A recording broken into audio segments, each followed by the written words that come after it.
Sarasota Municipal Auditorium.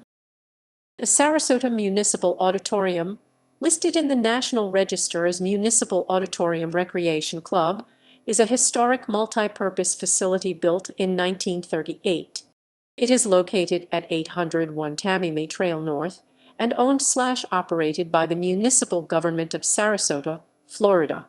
The auditorium has 10,000 square feet, 930 m2 of exhibit space on its main floor, and also contains an Art Deco style stage measuring 1,500 square feet, 140 m2.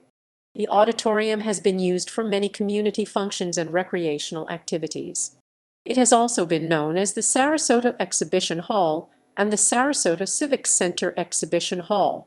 The auditorium is located on a large parcel of public land that is reserved for civic government uses.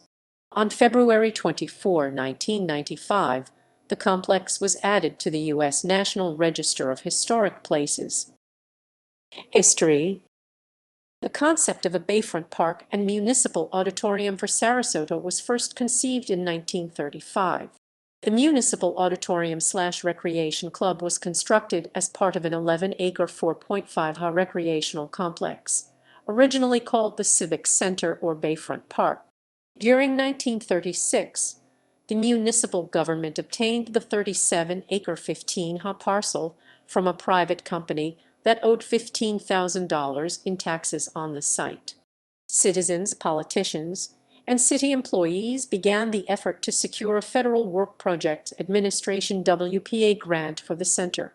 In one instance, a group of prominent businessmen in Sarasota came together in March 1937 and agreed to loan the city $10,000 towards the auditorium project.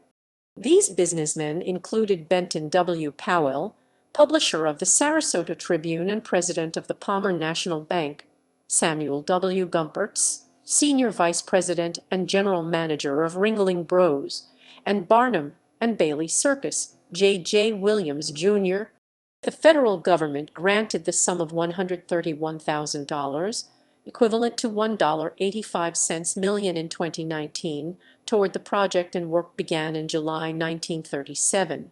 Skilled labor was paid for by the Municipal General Fund and common labor was paid for by the WPA.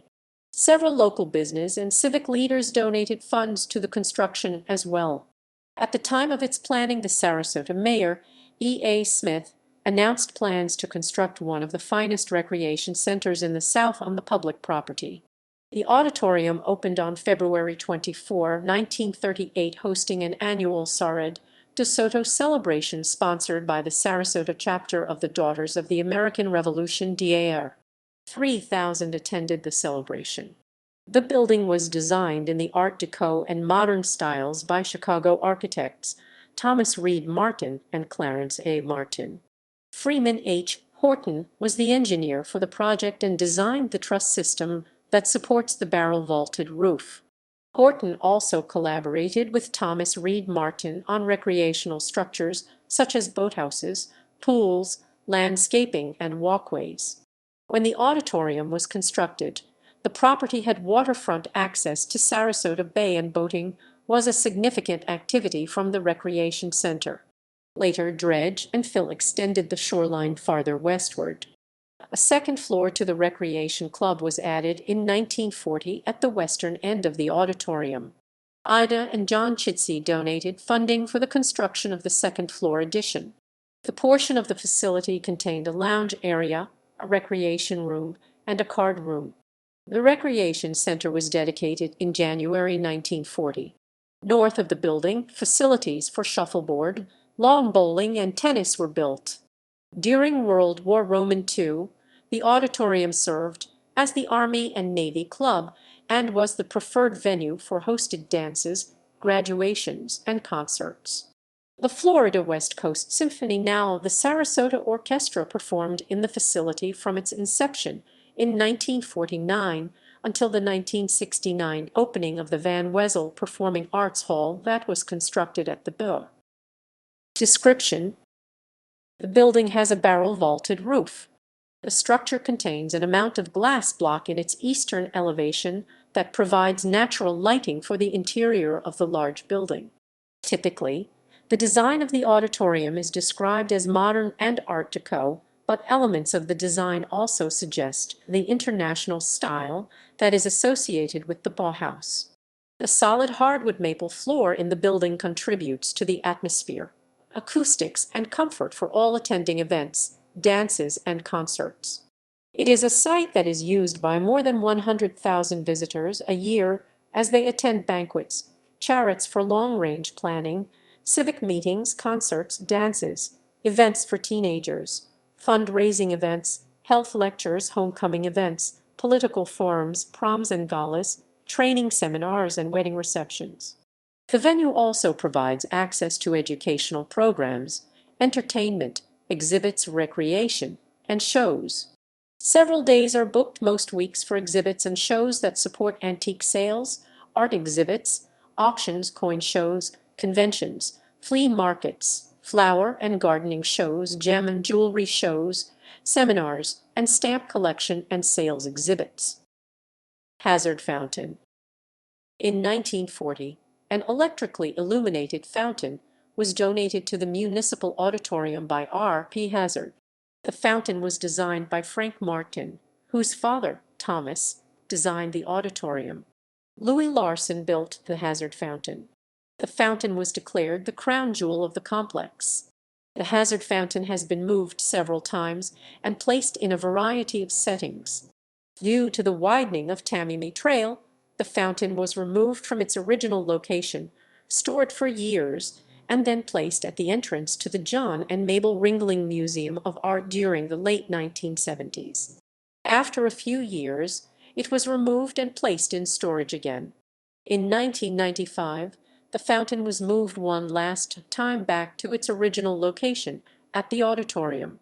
The rededication of the fountain was held on January 6, 1996 at the Municipal Auditorium. Historical renovation. The building had been renovated during the 1970s, and many of the historic features were hidden by more modern features designed by the Sarasota school architect Jack West. The front facade was covered over and a large canopy installed to extend beyond the sidewalk in front of the building. The glass blocks were covered. Numerous changes to the interior were made that later were reversed in an extensive restoration of the interior of the building. During the 1980s, a historic preservationist working for the city purchasing director Bob Jerkin, whose department oversaw the hall, pressed for the listing of the building in the National Register. After being won over, Jerkin even encouraged an effort to fund the restoration of the building to its original state. Under the direction of local architects and planners, restoration work by local builders began in 1992. The building was restored to its 1937 condition under the direction of architects Gary B. Hoyt and Jeff Hull. On October 13, 1994, the municipal government sponsored a gala and dinner dance to raise funds for the restoration and to celebrate the rededication of the building. Profits from the donations went to the restoration. Funding for the major historic restoration of the building was achieved through a combination of governmental efforts that included the State Bureau of Historic Preservation, the Historic Preservation Advisory Council, and the municipal government of Sarasota. Many volunteers donated work on the restoration planning, and many citizens attended planning sessions. The Municipal Auditorium was placed on the National Register of Historic Places on February 24, 1995.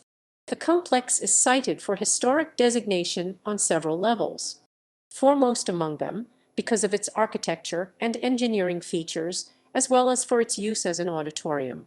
Entertainment and recreation, along with community planning and development, are aspects cited as its area of historical significance in the community. The importance of its historic uses as a public auditorium and for outdoor and indoor recreation, therefore, are cited as significant for its designation, as well as the more typical architectural and engineering features of most designations. The renovation work was completed in 1997. The interior of the building was restored carefully and stands as an example of dedicated restoration efforts. The distinctive glass blocks not only were uncovered, but were reinforced with building techniques not in existence at the time of the original construction. The exterior was returned to its original status as well, and may be compared closely to historic postcards and photographs of the building produced shortly after its opening. Gallery,